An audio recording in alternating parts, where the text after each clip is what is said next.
नमस्कार मेरा सम्पूर्ण मित्रहरूमा यदि तपाईको भोटर कार्ड सम्बन्धित डिलिटेड एज एजुकेसन अथवा फर्म 6 भरेर तपाईको अहिलेसम्म कुनै पनि हियरिङ भएको छैन भनेदेखि तपाईले यसरी कम्प्लेन गर्न सक्नुहुनेछ। भिडियो अन्तिमसम्म हेरेर लाइक, कमेन्ट अनि शेयर गरिदिनु होला।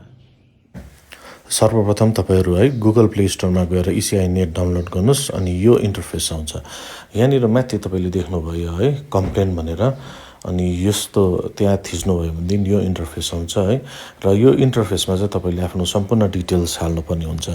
अनि तपाईले पहिला चाहिँ लगइन गर्नुपर्ने हुनेछ आफ्नो नम्बर हालेर है। आफ्नो नम्बर हालेपछि ओटिपी आउँछ। ओटिपी हाल्नुसाथ तपाईको यो लगइन भएर यस्तो आउँछ है।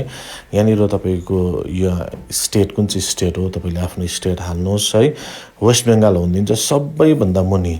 यदि तपाईँ वेस्ट बेंगलबाट हुनुहुन्छ भनेदेखि सबैभन्दा मुनि लास्टमा चाहिँ वेस्ट बेंगल छ है। अनि त्यो वेस्ट बेंगललाई थिच्नुहोस्। त्यहाँदेखि तपाईको आफ्नो डिस्ट्रिक्ट हाल्नुहोस् अनि कन्स्टिट्युसी आउँछ है।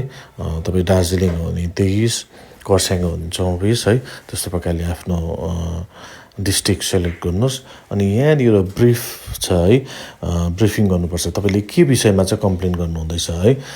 जस्तै तपाईको भोटर कार्ड आएको छैन, फर्म 6 आएको छ भने त्यसको केही आएको छैन, तपाईँ डिलिट भएर तपाईको अपिल गर्नुभएको छ भने त्यसको पेन्डिङै देखाउँदैछ भनेदेखि त्यो कुरो यहाँनिर तपाईले एकदमै छोटोमा लेख्नुपर्ने हुनेछ है।